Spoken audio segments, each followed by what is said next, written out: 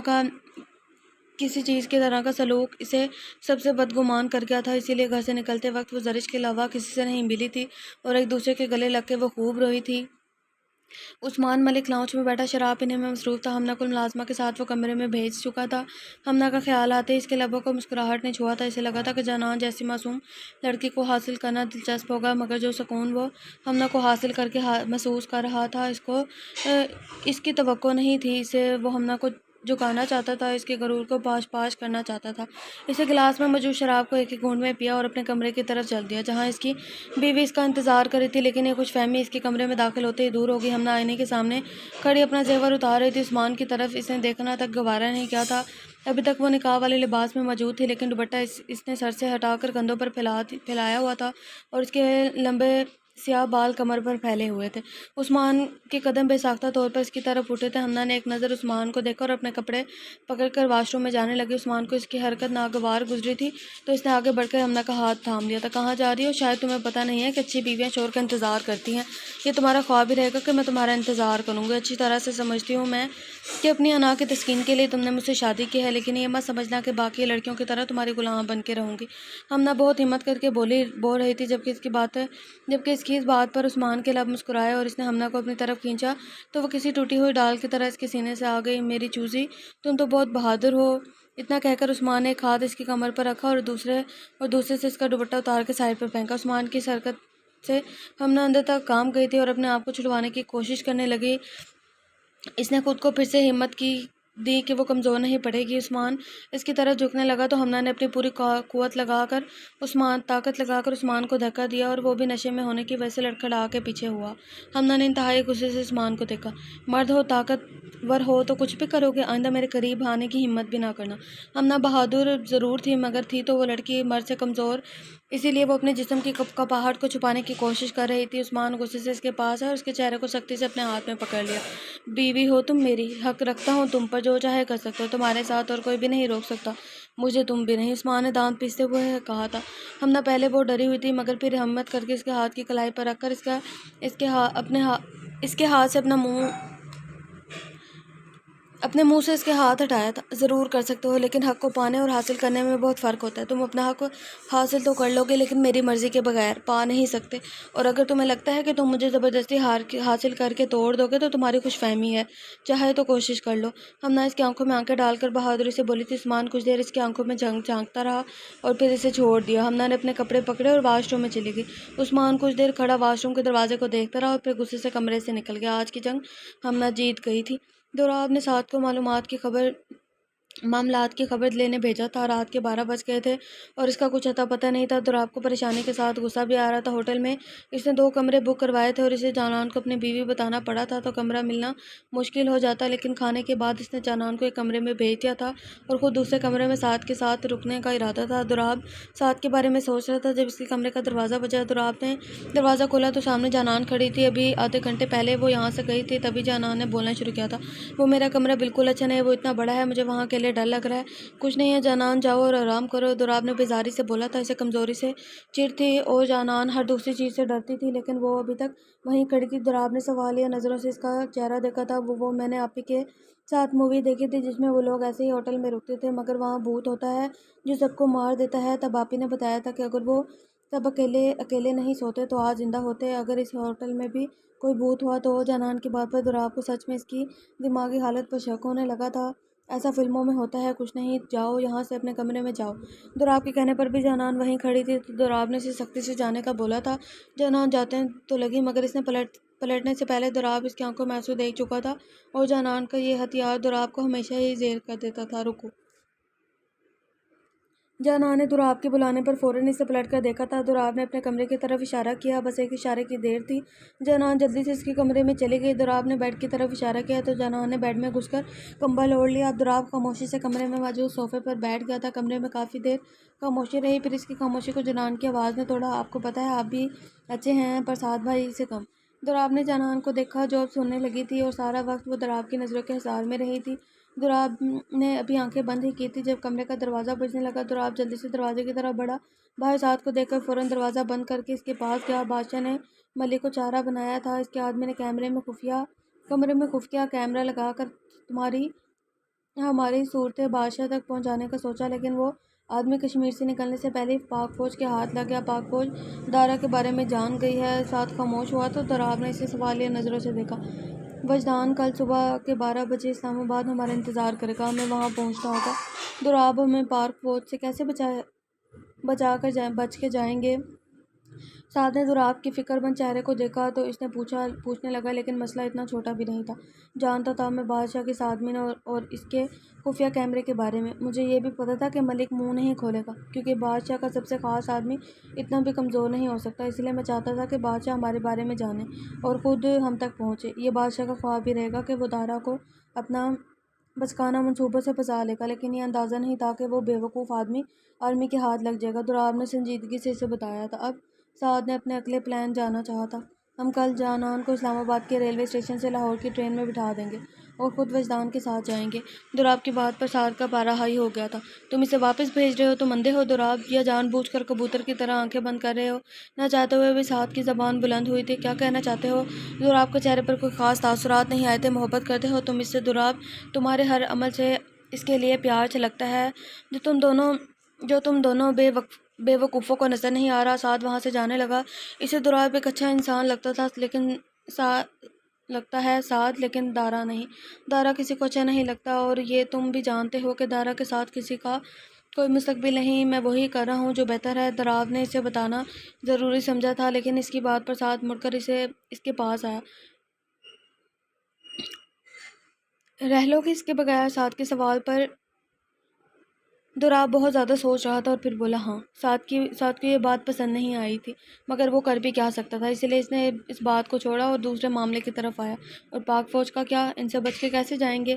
فکر مت کرو، اس ویڈیو میں صرف ہمارا حلیہ آیا ہے، چہرہ نہیں۔ ہمیں بس اپنا حلیہ بدلنا ہوگا۔ تم کل وجدان کو ریلوے اسٹیشن پر ملنے کی خبر دینا۔ ابھی تم جا کر آرام کرو۔ سعد بھی اب مطمئن ہو گیا تھا۔ دوراب کی آخری بات پر اس نے حیرت سے دوراب کو دیکھا تھا۔ جانان تمہارے کمرے میں؟ ہاں، اس کے مطابق کمرے میں بھوت ہے، اکیلے نہیں سوئے گی وہاں۔ دوراب کی بات پر سعد کہکہ لگا کر ہنسنے لگا۔ پھر تو مجھے بھی نہیں سونا چاہیے۔ زندگی تو مجھے بھی پیاری ہے، لیکن اگر بھوت کی جگہ چڑیل ہوتی تو سوچا بھی جا سکتا تھا۔ سعد نے شرارت سے کہا تو دوراب نے اسے گھورنے لگا، جسے سعد نظر انداز کرتا ہنستے ہوئے اپنے کمرے میں چلا گیا۔ شان پاک فوج سے بہت مشکل سے بچ کے بھاگا تھا، لیکن دارا کے خلاف وہ ویڈیو پاک فوج سے حاصل کرنے میں ناکام رہا تھا۔ ویسے بھی دارا اس کی سوچ سے زیادہ چلاک نکلا تھا۔ اس نے اپنا چہرہ ایک بار بھی ویڈیو میں آنے نہیں دیا تھا، لیکن اس نے دارا کو دیکھا تھا، اور وہ شاید واحد ایسا شخص تھا جو دارا کو پہچاننے کے بعد زندہ بچا تھا۔ وہ جانتا تھا کہ بادشاہ کے پاس اگر وہ خالی ہاتھ گیا تو اس کے ساتھ بہت برا ہوگا، لیکن وہ بادشاہ کے پاس خالی ہاتھ نہیں جائے گا۔ وہ دارا کو ختم کرے گا اور اس کی موت کی خبر سے بادشاہ کو خوشی کرے گا۔ اس نے سوچا تھا کہ دارا اب اس کے ہاتھوں سے ہی مرے گا۔ جانان کی آنکھ صبح فجر کے وقت کھلی۔ ہمنا نماز باقاعدگی سے پڑھتی تھی اور اس نے جانان کو بھی اپنے ساتھ عادت ڈالی ہوئی تھی۔ جانان وضو کی نیت سے اٹھی اور اس کی نظر صوفے پر سوئے ہوئے دوراب پر پڑی، جو اپنی چادر کو اپنے گرد لپیٹے ہوئے سویا ہوا تھا۔ جانان کو خود پر غصہ آیا، جس کی وجہ سے دوراب بے سکون ہوا تھا۔ جانان ایک آخری نظر دوراب پر ڈال کر وضو کرنے چلی گئی۔ جانان اپنا غم اور خود پہ ڈھائے گئے ستم بھولنے کی کوشش کر رہی تھی، لیکن اب اپنے رب کے حضور جھکتے ہی اسے سب یاد آ گیا تھا۔ دعا کے لیے ہاتھ اٹھائے، اسے کچھ سمجھ نہیں آیا کہ وہ کیا مانگے۔ اس نے پاس جو مانگنے کے لیے کچھ نہیں بچا تھا، وہ یہ خیال آتے ہی وہ پھر سے بری طرح رونا شروع ہو گئی تھی۔ دوراب کی آنکھ اس کے رونے کی وجہ سے کھلی تھی۔ وہ اٹھ کے جانان کے پاس زمین پر بیٹھ گیا۔ تمہیں کہا تھا نا کہ اس شخص کے لیے آنسو نہیں بہانا، وہ اس کے قابل نہیں ہے۔ دوراب کی بات پر جانان نے اور بھی زیادہ رونا شروع کر دیا تھا۔ امی نے بتایا تھا کہ میاں بیوی کی محبت صرف ایک دوسرے کے لیے ہونی چاہیے۔ میں تو ان کی بیوی تھی نا، تو کیا انہیں مجھ سے محبت نہیں ہوئی؟ کیا تمہیں اس سے محبت تھی؟ دوراب نے الٹا اسی سے سوال پوچھا، جس کا جواب جانان کو نہیں پتا تھا۔ مجھے نہیں پتا کہ کسی سے محبت ہو تو کیسا محسوس ہوتا ہے۔ جانان نے سر جھکا لیا تو دوراب نے اس کی تھوڑی کے نیچے انگلی رکھ کے اس کا رخ اپنی طرف کیا تھا۔ جس سے محبت ہوتی ہے، اسے بات کرنے کا دل کرتا ہے، اس سے دور جانے کا خیال ہی آپ کو ختم کر دیتا ہے۔ اس کی وہ بات بھی اچھی لگتی ہے جو آپ کو پسند نہیں، اور اس کی ہر خامی بھی آپ کی اس کی خوبی نظر آنے لگتی ہے۔ اب تم سوچ لو تمہیں اس سے محبت تھی یا نہیں۔ اتنا کہنے کے بعد دوراب خود بھی اٹھ کر وضو کرنے چلا گیا۔ جبکہ جانان اس کی بتائی باتوں کے بارے میں سوچنے لگی تو اس کی روح تک کانپ گئی، کیونکہ یہ سب وہ دوراب کے لیے ہی تو محسوس کرتی تھی، لیکن محبت تو صرف اپنے شوہر سے ہوتی ہے اور کسی سے نہیں۔ یہی تو اس کی ماں نے اسے بتایا تھا۔ اب اٹھو یہاں سے، اس کمرے میں ایک ہی جائے نماز ہے۔ دوراب کی آواز پر وہ گھبرا کے اٹھی تھی۔ دوراب اس کی حرکت پر مسکراتا ہوا نماز ادا کرنے لگا تھا۔ عثمان صبح اٹھا تو وہ باہر لاؤنج میں صوفے پر سویا ہوا تھا۔ کل رات کے واقعات یاد آتے اس نے غصے کی ایک لہر دوڑ گئی۔ کیسے اس کی بیوی نے اسے بےعزت کر کے دھتکارا تھا۔ وہ چاہتا تو ایک پل میں اسے حاصل کر کے اس کا غرور کو مٹی میں ملاتا، مگر پھر اسے ہمنا کی حاصل کرنے اور پانے والی بات یاد آئی۔ اتنا تو وہ سمجھ گیا تھا کہ ہمنا کو زبردستی حاصل کرنے سے اس کا سر نہیں جھکے گا، وہ اتنی آسانی بھی نہیں، وہ اتنی آسان بھی نہیں تھی اسے جھکانے کے لیے۔ اسے ہمنا کو اس کی مرضی سے پانا ہوگا اور وہ ایسا کر کے ہی رہے گا۔ وہ اٹھ کے اپنے کمرے کی طرف بڑھ گیا، دروازہ کھول کے اندر داخل ہوا تو ہمنا اپنے بال باندھ رہی تھی۔ مجھے لگا تم سوئی ہوگی ابھی تک۔ وہ ڈریسنگ کے سامنے کھڑی ہمنا کے پیچھے جا کر کھڑا ہوا اور اسے آئینے میں دیکھنے لگا۔ ہمنا صاف گندمی رنگت اور سیاہ آنکھوں کے ساتھ، جن کو وہ کاجل لگا کر مزید خوبصورت بنا لیتی تھی، کسی کو بھی گھائل کرنے میں کامیاب ہو سکتی تھی۔ عثمان مسکرایا اور وہ دونوں ساتھ بہت اچھے لگ رہے تھے۔ نہیں، میں کچھ لوگوں کی طرح نشہ کر کے صبح کے 11 بجے تک نہیں سو سکتی۔ مجھے فجر پڑھنے کی عادت ہے اور میں تبھی اٹھ جاتی ہوں۔ ہمنا نے اس کی طرف دیکھے بغیر جواب دیا، جبکہ ہمنا کے اس طنز پر عثمان مسکرائے بغیر نہ رہ سکا۔ اسی لیے تو اتنی اچھی بیوی سے شادی کی ہے جو مجھے بھی سدھار دے۔ عثمان نے اس کے بالوں کو چھوتے ہوئے کہا، آپ کی پرورش کرنا میرا کام نہیں، میں ناشتہ کا جانے لگی ہوں، فریش ہو کر آ جانا اگر ناشتہ کرنا ہوا تو۔ عثمان کو سنا کر وہ خود دور دروازے سے چلے گئے، لیکن عثمان نے بھی فیصلہ کیا تھا اس کی ہر بات برداشت کرے گا اور اسے خود سے محبت کرنے پر مجبور کرنے کے یوں ہی اسے تھکائے گا، تب صحیح معنوں میں اس کی انا مٹی میں ملے گی۔ اپنے ارادوں پر مسکراتا ہوا وہ نہانے چلا گیا۔ دراب نے جانان کو بتایا تھا کہ وہ لوگ یہاں سے جا رہے ہیں، اس لیے وہ اپنی تیاری مکمل کر لے۔ ساتھ صبح فجر کے وقت سے کہیں گیا ہوتا اور دراب بھی اب کمرے میں موجود نہیں تھا۔ جانان نے تسلی سے اپنا سامان پیک کیا اور نہانے کے بعد اپنے بال سکھانے کی کوشش کرنے لگی۔ تبھی دروازہ کھلا اور دراب اندر آیا تو جانان نے جلدی سے کندھوں پر پھیلایا دوپٹہ سر پر لیا۔ دراب کو اب اس طرح سے کمرے میں داخل ہوتے ہوئے شرمندگی ہوئی تھی۔ دراب کے ساتھ ساتھ بھی کمرے میں آیا تھا۔ تم تیار ہو؟ چلنا ہے ہمیں۔ دراب کی بات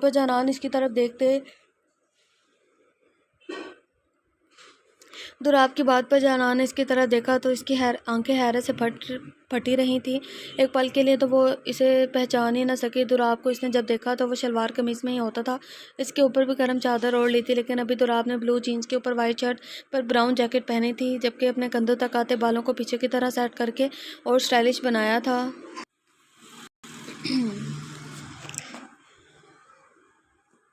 داڑھی کو بھی معمول سے چھوٹا کیا ہوا تھا۔ قد آور اور کامتی جسامت کے ساتھ وہ بہت زیادہ خوبرو لگ رہا تھا۔ اپنی سنہری آنکھوں کو چھوٹا کیے وہ جانان کو دیکھ رہا تھا۔ جانان نے گھبرا کر دراب سے نظریں ہٹا کے ساتھ کو دیکھا تو وہ بھی دراب کی طرح ماڈرن طرز کے کپڑوں میں ملبوس تھا۔ وہ دونوں آج بہت زیادہ مختلف اور خوبرو لگ رہے تھے۔ کہاں جا رہے ہیں؟ جانان نے ان سے نظر ہٹاتے ہوئے پوچھا۔ فی الحال تو اسلام آباد، دراب کے بھائی کے پاس۔ ساتھ کی بات پر جانان نے یہ سوچنے لگے کہ بھائی سے ملنے کے لیے کوئی اتنا تیار ہوتا ہے۔ اچھا، آپ کے بھائی بھی ہیں؟ آپ سے بڑے ہیں؟ یہ بڑا ہے مگر زیادہ نہیں، دراب نے جانان کا سامان پکڑتے ہوئے بتایا، جبکہ اس کی بات نے جانان کو خوش کر دیا تھا۔ یہ تو بہت اچھا ہے، میں ان سے آپ کی بہت شکایتیں بھی لگاؤں گی اور ان کو اپنی اور ساتھ بھائی کی ٹیم میں کر لوں گی، جانان نے چہکتے ہوئے کہا تو ساتھ نے بہت مشکل سے اپنا کہکا روکا، کیونکہ وہ وجدان کو نہیں جانتی تھی۔ اگر اس کو دراب ادرک لگا تھا تو وجدان تو ادرک کے ساتھ لہسن بھی تھا۔ ان لوگوں نے ہوٹل سے اچھا سا ناشتہ کیا اور پھر بس میں بیٹھ کر اسلام آباد کی طرف روانہ ہو گئے۔ تو رات کو کیسی نیند آئی تمہیں؟ عثمان کب سے اس سے باتیں کرنے کی کوشش کر رہا تھا، لیکن ہمنا نے بھی ٹھانا ہوا تھا کہ اسے کوئی بات نہیں کرے گی۔ آخر مسئلہ کیا ہے؟ تمہارے ساتھ سیدھے طریقے سے بات نہیں کر سکتی؟ عثمان کافی حد تک اب اس سے چڑ گیا تھا، جبکہ ہمنا اپنے دھیان ناشتہ کرنے میں مصروف تھی۔ عثمان کا دل کر رہا تھا کہ اسے ایک تھپڑ لگا دے۔ اس سے پہلے کہ وہ اسے کچھ کہتا، ملازم نے سلمان صاحب اور فاطمہ بیگم کی آمد کے بارے میں بتایا۔ بھیجو انہیں۔ ہمنا وہاں سے اٹھ کے جانے لگی تو عثمان نے اس کا ہاتھ تھام لیا۔ تمہارے ماں باپ آئے ہیں اور تم ان سے ملنا تک گوارا نہیں کر رہی؟ ہمنا نے اپنا ہاتھ اس کی گرفت سے آزاد کروایا اور وہاں سے جانے لگی تو سامنے موجود سلمان صاحب کو دیکھ کر رکی۔ سلمان صاحب اسے ملنے لگے تو اس نے منہ پھیر لیا اور فاطمہ بیگم کی طرف جا کر انہیں گلے لگا لیا۔ کیسی ہیں آپ؟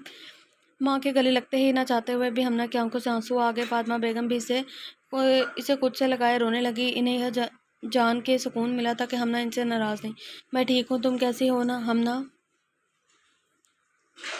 انہوں نے ہمنا سے پوچھا تو وہ ان کا ہاتھ تھام کے اپنے کمرے کی طرف چل دی۔ کمرے میں لا کر انہیں صوفے پر بٹھایا اور خود زمین پر بیٹھ گئی۔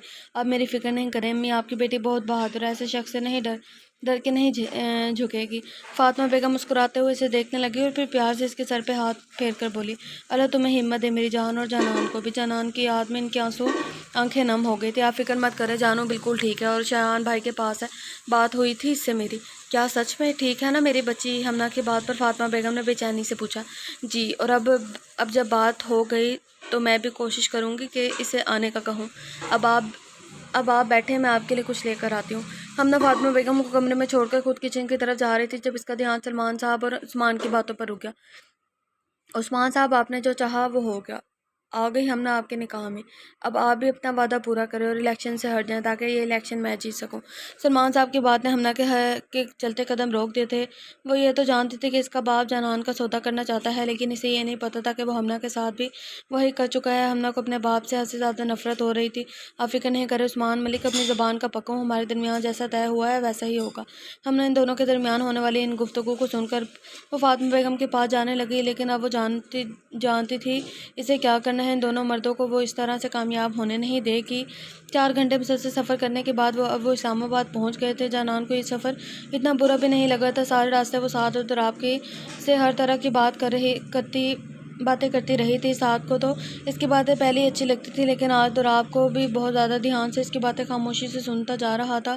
وہ بس اسٹیشن سے باہر آئے تو سامنے وجدان کو دیکھ کر دراب ان کی طرف چل دیا۔ جانان نے وجدان کو دیکھا جو صاف رنگت کے ساتھ انتہائی سنجیدہ چہرے کا مالک تھا اور قد و قامت میں بالکل دراب کے جیسا ہی تھا۔ یہ ان کے بھائی ہیں؟ جانان نے شرارت سے سعد سے پوچھا تو سعد نے فوراً بتا دیا، کیونکہ جانان کا وجدان سے بات کر کے جو چہرہ بنا تھا، سعد کو وہ دیکھنے کا شدت سے انتظار تھا۔ سعد کے بتاتے ہی جانان جلدی سے وجدان کے پاس جا کے کھڑ گئی۔ السلام علیکم بھائی، کیسے ہیں آپ؟ جانان نے جلدی سے بولا تو وجدان اسے کوئی جواب دیے بغیر دراب کے پاس چلا گیا، جبکہ اس نے تو جانان کو دیکھا تک نہیں تھا۔ اسے ایسا لگا کہ اس نے ہوا سے بات کی ہو۔ جانان نے منہ پھیلا لیا اور سعد کے پاس آ کے کھڑی ہو گئی، جو بری طرح ہنس رہا تھا۔ یہ تو ان سے بھی بڑے سڑو ہیں، آپ نے بتایا نہیں نا، اسی لیے میں اتنا ایکسائٹڈ تھی، جانان نے منہ بنا کر کہا تو سعد اور ہنسنے لگا۔ اچھا تو یہ بھی ادرک ہے کیا؟ سعد نے شرارت سے پوچھا۔ نہیں، یہ تو کریلے کی کوئی قسم ہے۔ جانان نے پہلے سے پورے کالوں کو اور پھلا لیا۔ تبھی دراب جانان کے پاس آیا اور اس کے ہاتھ میں ایک کاغذ پکڑایا۔ یہ کیا ہے؟ تمہاری لاہور کی ٹکٹ؟ جانان نے حیرت سے دراب کو دیکھا۔ میں لاہور جا رہی ہوں۔ تو جانا نہیں تھا کیا؟ دراب نے بیزاری سے پوچھا تو اس کے چہرے پر اس طرح کے تاثرات جانان کے نازک دل سے برداشت نہیں ہوئے۔ اس نے آنکھوں میں آنسو لے کر سعد کو دیکھا۔ آپ نے مجھے پہلے کیوں نہیں بتایا؟ گڑیا تم نے جانا تو تھا ہی، آج نہیں تو کل۔ سعد نے اسے سمجھانے کی کوشش کی، حالانکہ جانان کے جانے پر وہ بہت دکھی تھا۔ وجدان نے چلنے کا کہا تو دراب نے جانان کا ہاتھ پکڑے اسے گاڑی میں بٹھا دیا۔ سارے راستہ جانان نے ایک الفاظ بھی نہیں بولی، وہ بس دراب کو دیکھ رہی تھی۔ وہ اپنے جذبات سمجھنے سے قاصر تھی۔ وہ دراب سے محبت تو نہیں کرتی تھی، پھر کیوں اسے دور جانے کا خیال اس کی دھڑکنوں کو روک رہا تھا۔ ریلوے اسٹیشن پہنچ کر وجدان نے گاڑی روکی تو دراب نے باہر نکل کر جانان کا سامان پکڑایا۔ جانان ابھی بھی گاڑی میں بت بنی بیٹھی تھی۔ باہر آؤ۔ جب دراب کے بلانے پر بھی جانان باہر نہیں نکلی تو دراب نے اس کا ہاتھ پکڑا اور اسے خود گاڑی سے نکال کر اپنے ساتھ کھڑا کیا۔ سعد بھی دراب کے پاس آ گئے۔ دراب نے بھی ابھی ریلوے اسٹیشن کی طرف قدم بڑھائے تھے کہ جانان کی آواز نے اس کے قدم روک دیے۔ جب دراب نے جانان کو اسے بھائی کہنے سے منع کیا تھا تو اس کے بعد جانان نے اب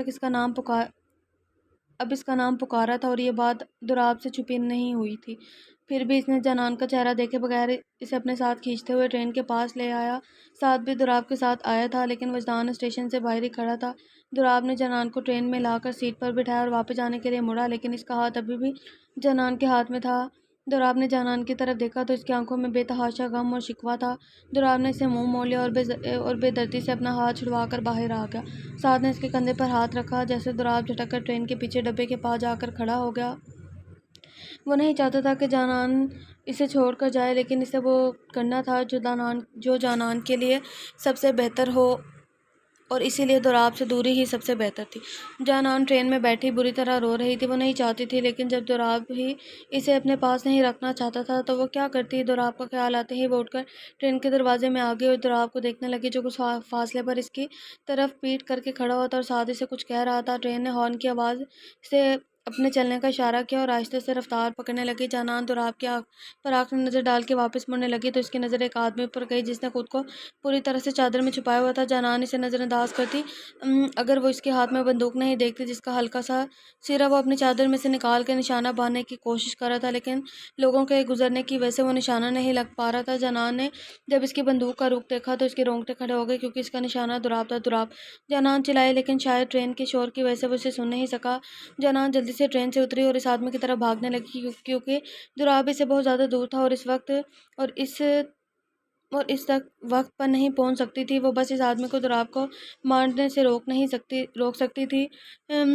شان بہت خوش تھا۔ دراب اس کے نشانے پہ تھا۔ بادشاہ کے تمام آدمیوں میں سے دارا کا خاتمہ کر کے اس کے ہاتھوں ہونا تھا۔ آج صبح سے ہی اس نے دارا کے آدمیوں کا پیچھا کیا تھا، جو پی سی او سے کسی کو فون کر کے اسلام آباد کے ریلوے اسٹیشن پر ملنے کا کہہ رہا تھا، اور اسی بنا پر وہ کب سے دارا کا انتظار کر رہا تھا، جو کہ اس کی نظروں کے سامنے تھا۔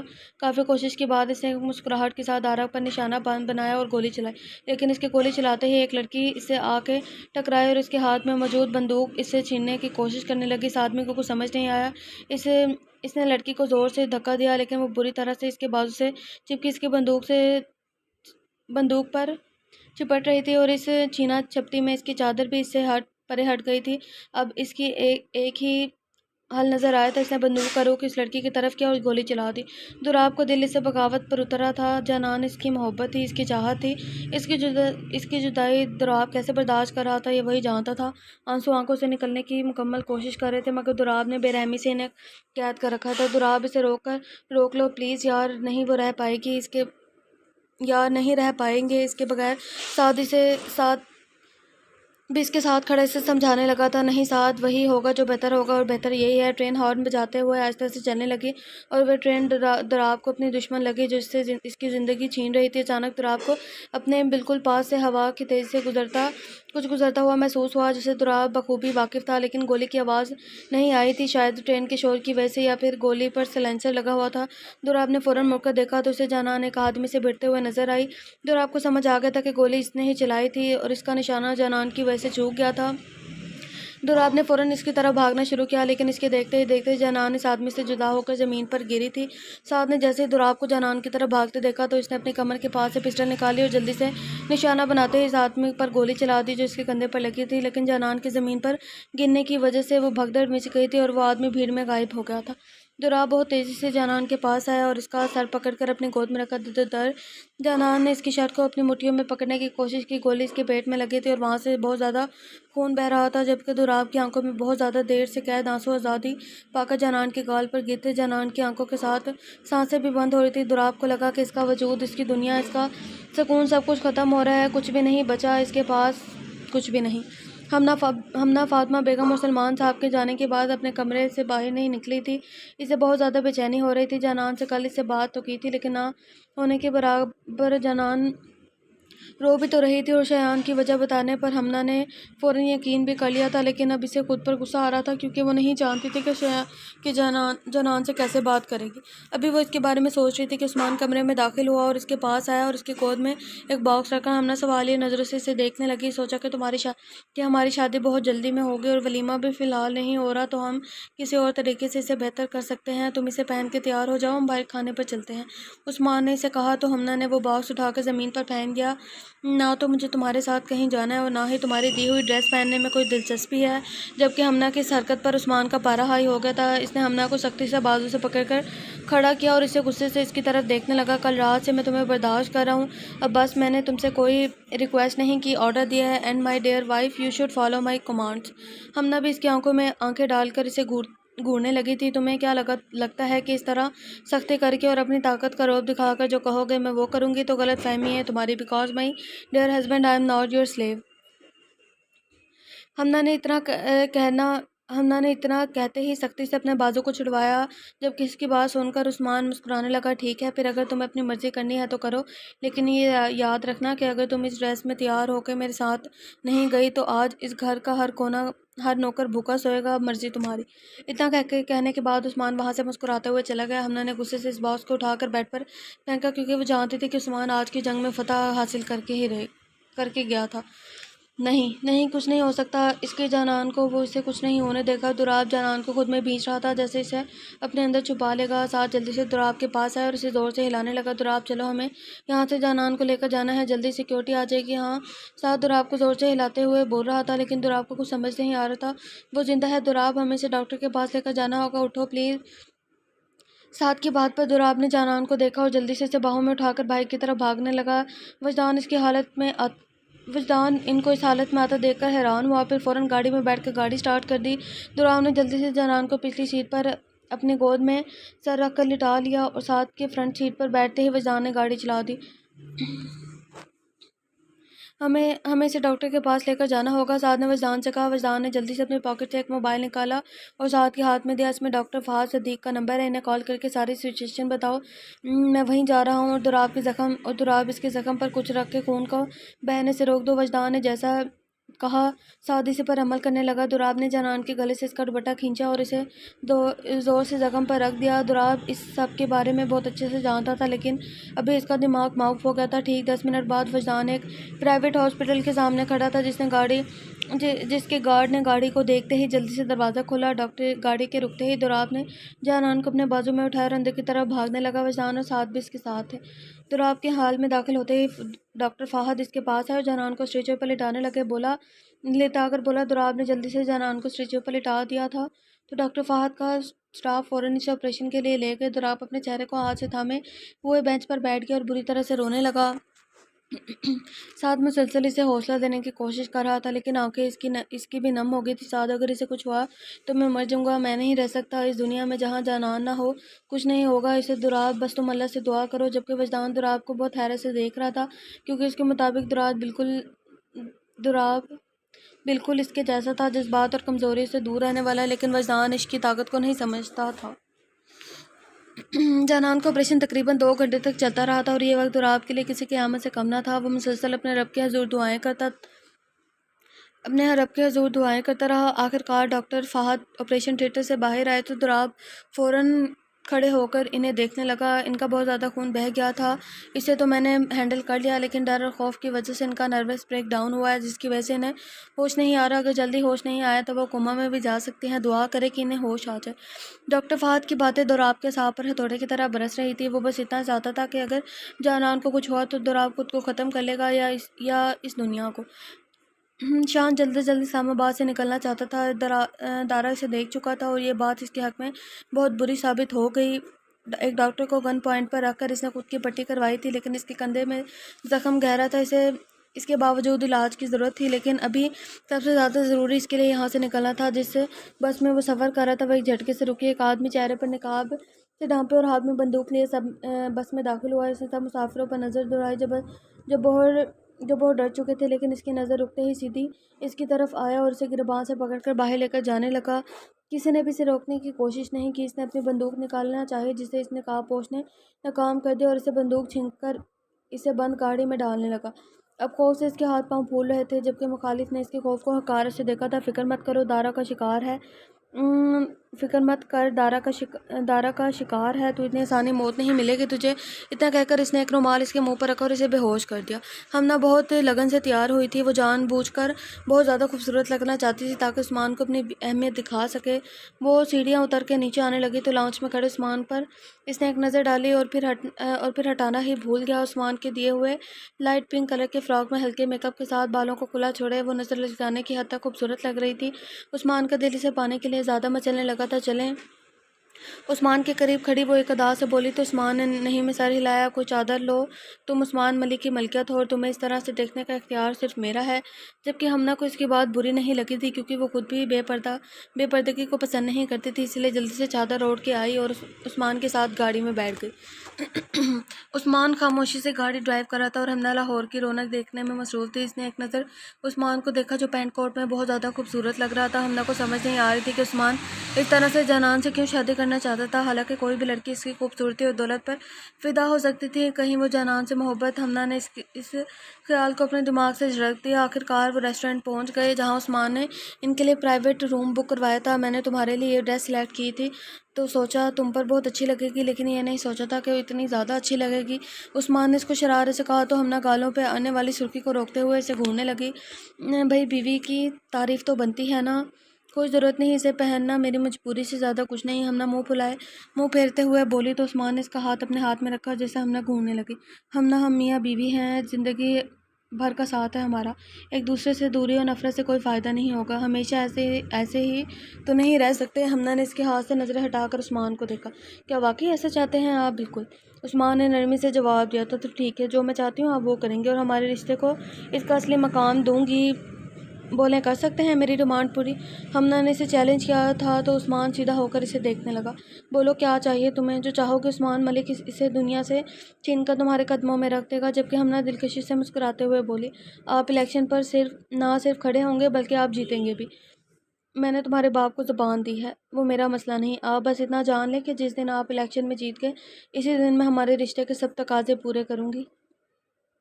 ہمنا نے اسے کہا تو وہ دلکشی سے مسکراتے ہوئے کہا عثمان کا چہرہ دیکھ کر وہ اندازہ لگا سکتی تھی کہ اب اس کے باپ کو الیکشن میں ہارنے سے کوئی نہیں روک سکتا۔ دراب جانان کا ہاتھ پکڑے اس کے پاس بیٹھا اسے دیکھ رہا تھا۔ وہ ہمیشہ اسے زیادہ بولنے کی وجہ سے اسے ڈانٹتا تھا، لیکن اب جانان کا خاموش ہو جانا اسے برداشت نہیں ہو رہا تھا۔ کیوں، کیا تم نے ایسا میری زندگی کے لیے اپنے آپ کو خطرے میں کیسے ڈال سکتی ہو؟ تم میری زندگی میں صرف ایک ہی بات اچھی ہے اور وہ ہو تم۔ اسے ہی مٹا کر تمہیں کیسے لگتا ہے کہ میں جی لوں گا؟ پاگل لڑکی۔ دراب کے دل کو یہ بات چھی رہی تھی کہ وہ ایک انتہائی معصوم فرشتہ صرف انسان نے اپنی زندگی کو خطرے میں ڈال کر اس جیسے جانور کو بچایا تھا جسے دراب کے مطابق جینے کا حق نہیں۔ پلیز ٹھیک ہو جاؤ، پھر تم بھی مجھے بہت زیادہ ڈانٹنا، بالکل میری طرح۔ پلیز اٹھ جاؤ جانان۔ دراب کی آنکھوں سے آنسو ٹوٹ کر جانان کے ہاتھ پر گرے۔ بہت لڑا ہوں میں اپنے جذباتوں سے، اپنے آپ سے۔ مجھے یہی لگا کہ تم سے دوری ہی ہم دونوں کے لیے بہتر ہے، لیکن تمہیں کھو نہیں سکتا کوئی بھی سزا دینا یار۔ لیکن ابھی اٹھ جاؤ، پہلے کبھی بھی تمہیں دور نہیں جانے دوں گا، اپنا بنا لوں گا تمہیں اور سب سے دور لے کر جاؤں گا، بہت دور۔ دراب اس کا ہاتھ اپنے لبوں سے لگائے اپنی محبت کا اظہار کر رہا تھا۔ اس کے ہاتھ کے ساتھ اپنا ماتھا لگا کر وہ وہیں بیٹھا رہا تھا۔ وجدان ابھی بھی دراب کو باہر کھڑا حیرت سے دیکھ رہا تھا۔ دراب تو بالکل اس کے جیسا تھا، ایک سخت چٹان کی جگہ جسے کوئی بھی توڑ نہیں سکتا تھا، لیکن ایک چھوٹی سی لڑکی اس چٹان کو بری طرح سے بکھیر چکی تھی۔ وجدان کو اس سے چڑ ہو رہی تھی جس سے اس کے بھائی کو کمزور بنا دیا تھا۔ اس سب کی دعائیں رنگ لے آئی تھی۔ جانان کو 2 دن کے بعد ہوش آ گیا تھا۔ یہ 2 دن دراب چند پل کے لیے بھی جانان سے دور نہیں گیا تھا۔ ڈاکٹر فہد نے انہیں خوشخبری دی تھی کہ جانان اب خطرے سے باہر ہے۔ دراب جانان کے بالکل پاس کھڑا اسے غصے سے گھور رہا تھا۔ جانان نے ایک نظر اسے دیکھا اور پھر سعد کو اپنے قریب آنے کا اشارہ کیا۔ سعد بھائی، ان سے کہہ دیں کہ بیمار کو ایسے نہیں گھورتے، گناہ ہوتا ہے۔ سعد کے قریب ہوتے ہی جانان نے ہلکے سے کہا تو سعد اس کی شرارتی بات سن کر مسکرا دیا۔ سن تو دراب بھی چکا تھا، لیکن اس کے ماتھے پر بل اور زیادہ آگے۔ سعد، اسے کہہ دو آئندہ میرے لیے اپنی جان خطرے میں ڈالی نہ تو خود گلا دبا دوں گا اس کا۔ اتنا کہنے کے بعد دراب کمرے سے چلا گیا اور جانان سعد کو منہ پھلا کر دیکھنے لگی۔ ایسے نہیں دیکھو، دراب کے ساتھ ہوں میں اس معاملے میں، پتہ ہے گڑیا جان نکال دی تھی تم نے ہماری۔